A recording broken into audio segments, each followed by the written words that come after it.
నమస్తే, welcome to business bulletin లో ముందుగా లేటెస్ట్ డెవలప్మెంట్స్ ని చూద్దాం. దేశీయ స్టాక్ మార్కెట్ ఈ రోజు బుధవారం ఫ్లాట్ గా మిక్స్డ్ గా ప్రారంభమైంది. 4 ప్రధాన సూచీల్లో 3 సూచీలు స్వల్ప లాభాల్లో మొదలయ్యాయి.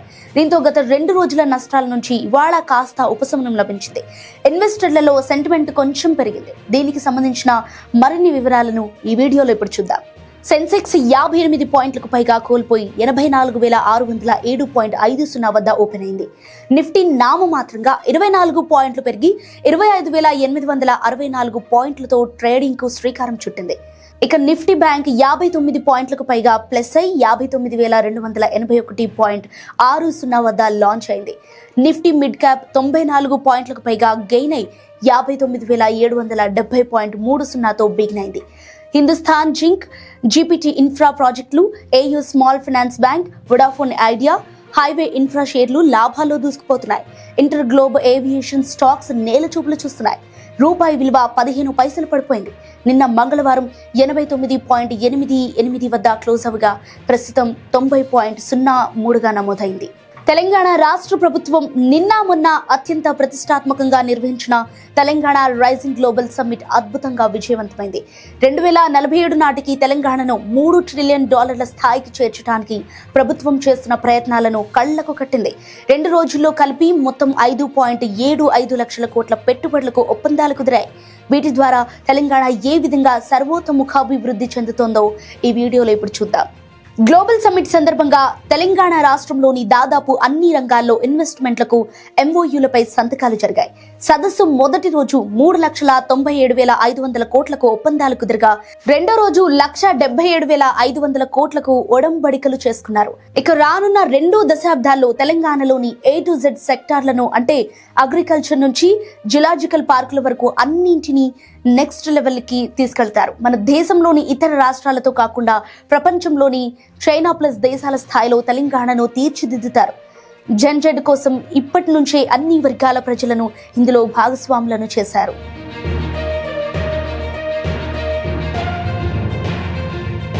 హైదరాబాద్ ను ఆనుకొని మరో సిటీని నిర్మించేందుకు తెలంగాణ రాష్ట్ర ప్రభుత్వం ఇప్పటికే శ్రీకారం చుట్టగా అక్కడ తమ శాఖలను ఏర్పాటు చేసేందుకు దేశ విదేశాల నుంచి పారిశ్రామికవేత్తలు పెద్ద సంఖ్యలో ఆసక్తి చూపారు.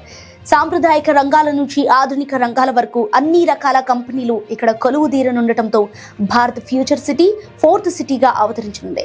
ఫలితంగా వేల సంఖ్యలో ఉద్యోగాలు అందుబాటులోకి రానున్నాయి. మౌలిక సదుపాయాల ప్రాజెక్టులు భారీగా ఏర్పాటు కానుండటంతో హైదరాబాద్ కు దక్షిణాన శివారు ప్రాంతంలో సరికొత్త ప్రపంచం ఆవిష్కృతం కానుంది.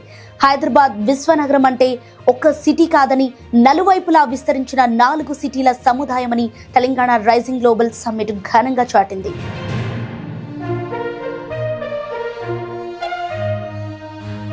Software, pharma, real estate, data centers, GCC, వైద్యం, రక్షణ తదితర రంగాల్లో ఇప్పటికే హైదరాబాద్ ప్రపంచం దృష్టిని ఆకర్షించింది. ఇక ముందు artificial intelligence, sports, entertainment, tourism, logistics వంటి వాటిలోనూ భాగ్యనగరాన్ని అగ్రభాగాన నిలిపేందుకు రాష్ట్ర ప్రభుత్వం విజన్ డాక్యుమెంట్ విడుదల చేసింది. తెలంగాణ రాష్ట్రాన్ని భారతదేశానికి మరియు ప్రపంచ దేశాలకు కూడా సరికొత్త నమూనాగా మలిచేందుకు ప్రణాళికలు రచించింది. కేవలం హైదరాబాద్ నే కాకుండా మొత్తం రాష్ట్రాన్ని సరికొత్త ఆవిష్కరణలకు చిరునామాగా మార్చనున్నారు. జిల్లాలో టీ హబ్ అనుబంధ ఇన్నోవేషన్ డిజిటల్ హబ్లను కూడా ఏర్పాటు చేయనున్నారు.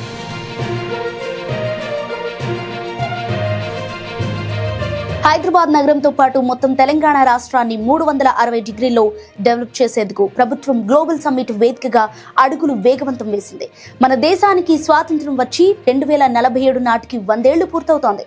అప్పటికల్లా హైదరాబాద్ మెట్రోపాలిటన్ ఏరియాను వరల్డ్ నంబర్ 1 లెవెల్ కి తీసుకెళ్లనుంది. మండల కేంద్రాల్లో ఆగ్రో లాజిస్టిక్ హబ్లను నెలకొల్పుతారు.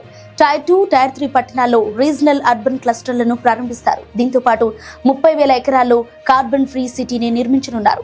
వీటికి తోడు భారత్ ఇండస్ట్రియల్ పార్కులు కూడా రానున్నాయి. హైదరాబాద్ చుట్టుపక్కల 10 గ్రీన్ ఫీల్డ్ టౌన్షిప్లు రానున్నాయి. 2035 నాటికి 10 యూనికార్న్లను క్రియేట్ చేయనున్నారు. రాష్ట్ర వ్యాప్తంగా సైబర్ సెక్యూరిటీ గ్రిడ్ వస్తోంది.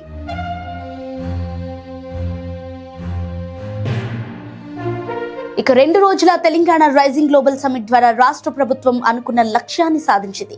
తెలంగాణ దిశ మార్చేలా ఈ సదస్సు సక్సెస్ అయింది.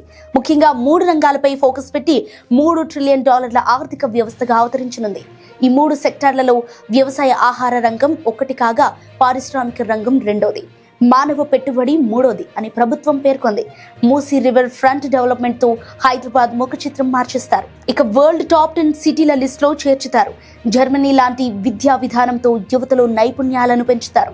సెమీ కండక్టర్లు, public health, green aerospace sector, జీవశాస్త్రాలు ఇలా ప్రతి రంగాన్ని ప్రగతి బాట పట్టిస్తారు. గ్లోబల్ సమ్మిట్ ను ముగింపు వేడుకలతో హైదరాబాద్ నగరం Guinness book of world records లో చోటు సంపాదించింది. తద్వారా ప్రపంచ దేశాల నుంచి వచ్చిన ప్రముఖులకు గ్రాండ్ గా వీడ్కోలు పలికింది. ఒక్క సదస్సుతో 100 ప్రయోజనాలు సాధించింది. మన దేశం ప్రవేశపెట్టిన యూనిఫైడ్ పేమెంట్స్ ఇంటర్ఫేస్ యూపీఐ మరోసారి ప్రపంచ స్థాయిలో ప్రశంసలు పొందింది. తాజాగా ద్రవ్యనిధి సంస్థ IMF నుంచి కితాబులు అందుకుంది. ఈ విషయాన్ని కేంద్ర ప్రభుత్వం లేటెస్ట్ గా పార్లమెంట్ లో వెల్లడించింది. దీనికి సంబంధించిన మరిన్ని వివరాలను ఇప్పుడు ఈ వీడియోలో చూద్దాం. యూపీఐ అనే ఆన్లైన్ పేమెంట్ విధానం ప్రపంచంలోని అతిపెద్ద రిటైల్ ఫాస్ట్ పేమెంట్ సిస్టమ్ గా ఎదిగిందని IMF పేర్కొంది. ట్రాన్సాక్షన్ వాల్యూమ్ పరంగా ఈ ఘనత సాధించినట్లు వివరించింది. దీనిపై కేంద్ర ఆర్థిక శాఖ సహాయ మంత్రి పంకజ్ చౌదరి లోక్సభలో రాతపూర్వకంగా సమాధానం చెప్పారు.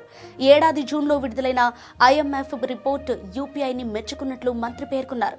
Growing retail digital payments the value of interoperability అనే పేరుతో ఈ నివేదిక వెలువడింది. 2024లో రిలీజ్ అయిన ACI వరల్డ్ వైడ్ రిపోర్ట్ కూడా యూపీఐ గొప్పతనాన్ని ప్రస్తావించింది. Prime time for real time పేరుతో విడుదలైన ఈ నివేదిక చెల్లింపుల విధానాలకు సంబంధించిన అంతర్జాతీయ జాబితాను వెలువరించింది. అందులో యూపీఐ టాప్ లో నిలిచింది. గ్లోబల్ రియల్ టైమ్ పేమెంట్ సిస్టంలో యూపీఐ ఏకంగా 49% వాటాను సొంతం చేసుకుంది. ట్రాన్సాక్షన్ వాల్యూమ్ పరంగా చూస్తే 129.3 బిలియన్ లావాదేవీలను నమోదు చేసింది. ఈ లిస్ట్ లో బ్రెజిల్ సెకండ్ ప్లేస్ లో ఉండగా థాయిలాండ్ థర్డ్ ప్లేస్ లో ఉంది. రైట్, ఇవి ఇప్పటి వరకున్న అప్డేట్స్. మరిన్ని బిజినెస్ డెవలప్మెంట్స్ ని రేపటి బులెటిన్ లో మళ్ళీ చూద్దాం. Thank you.